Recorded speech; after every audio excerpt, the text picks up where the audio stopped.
ଏବେ ସାମ୍ନାକୁ ଆସିଲା ଆଉ ଏକ ବଡ଼ ଖବର କାଚିବ ବର୍ଷା ଏସବୁ ଜିଲ୍ଲାକୁ ୟେଲୋ ୱାର୍ଣ୍ଣିଂ ଜାରି କଲା ପାଣିପାଗ ବିଭାଗ। ଯଦି ଆମ ଚ୍ୟାନେଲକୁ ନୂଆ କରି ଆସିଲେ ଚ୍ୟାନେଲକୁ ସବସ୍କ୍ରାଇବ କରି ପାଖରେ ଥିବା ବେଲ୍ ଆଇକନ୍ ପ୍ରେସ୍ କରିଦିଅନ୍ତୁ, ଯାହାଫଳରେ ଯେତେବେଳେ ସମସ୍ତେ ଆପଣ ଏମିତି ନୂଆ ଲାଟେଷ୍ଟ ଅପଡେଟ୍ ଦେଖିପାରିବେ। ଚାଲନ୍ତୁ ଡେରି ନକରି ଆଜିର ଖବର ଉପରେ ନଜର ପକାଇବା। 2 ଦିନ ରାଜ୍ୟରେ ପ୍ରବଳ ବର୍ଷା, ବଙ୍ଗୋପସାଗରରେ ସୃଷ୍ଟି ହେଲା ଏକ ଲଘୁଚାପ। କିଛି ଜିଲ୍ଲାରେ ପ୍ରବଳରୁ ଅତି ପ୍ରବଳ ବର୍ଷା ନେଇ ପୂର୍ବାନୁମାନ କରିଛି ଆଞ୍ଚଳିକ ପାଣିପାଗ କେନ୍ଦ୍ର।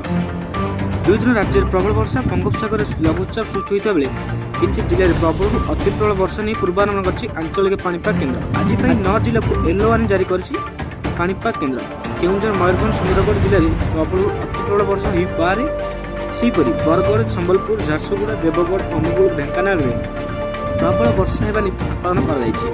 ଅନ୍ୟପଟେ 30 ତାରିଖ ପାଇଁ 4 ଜିଲ୍ଲାକୁ ୟେଲୋ ୱାର୍ଣ୍ଣିଂ ଜାରି କରିଛି ଆଞ୍ଚଳିକ ପାଣିପାଗ କେନ୍ଦ୍ର। କେଉଁଝର, ଦେବଗଡ଼, ସୁନ୍ଦରଗଡ଼, ଝାରସୁଗୁଡ଼ା ଜିଲ୍ଲାରେ ପ୍ରବଳ ବର୍ଷା ହେବା ସକାଶେ ରହିଛି। ଲଘୁଚାପ ପ୍ରଭାବରେ ସମୁଦ୍ର ମଧ୍ୟ ଅଶାନ୍ତ ରହିବ। 3 ଦିନ ପର୍ଯ୍ୟନ୍ତ ଗଭୀର ସମୁଦ୍ର ଭିତରେ ନ ଯିବା ପାଇଁ ମତ୍ସ୍ୟଜୀବୀଙ୍କୁ ପରାମର୍ଶ ଦିଆଯାଇଛି। ତେବେ ପ୍ରବଳରୁ ଅତି ପ୍ରବଳ ବର୍ଷା ନେଇ 3 ଜିଲ୍ଲାକୁ ଜଗତସିଂହପୁର, କେନ୍ଦ୍ରାପଡ଼ା, ଭଦ୍ରକ ଜାରି କରିଛି ୟେଲୋ ୱାର୍ଣ୍ଣିଂ ଜାରି। ଏହିସବୁ ଜିଲ୍ଲାକୁ କିଛି ସ୍ଥାନରେ 12ରୁ 20 ସେଣ୍ଟିମିଟର ଯାଏ ବର୍ଷା ହୋଇପାରେ। ସେହିପରି ପ୍ରବଳ ବର୍ଷା ନେଇ 11 ଜିଲ୍ଲାକୁ ପାଣିପାଗ ବିଭାଗ ଦେଇଛି ସତର୍କ ଜାରି। କିଛି ଜିଲ୍ଲାରେ ବିଜୁଳି ଘଡ଼ଘଡ଼ି ସହ ପବନ ହୋଇପାରେ। ପବନର ବେଗ ଘଣ୍ଟା ପ୍ରତି 30ରୁ 40 କିଲୋମିଟର ରହିବା ସମ୍ଭାବନା ରହିଛି। ଆସନ୍ତାକାଲିଠୁ ପ୍ରବଳ ବର୍ଷା ନେଇ ସାମାନ୍ୟ କମିପାରେ। କାଲି ପାଇଁ 7 ଜିଲ୍ଲାକୁ ଜାରି କରିଛି ୟେଲୋ ୱାର୍ଣ୍ଣିଂ।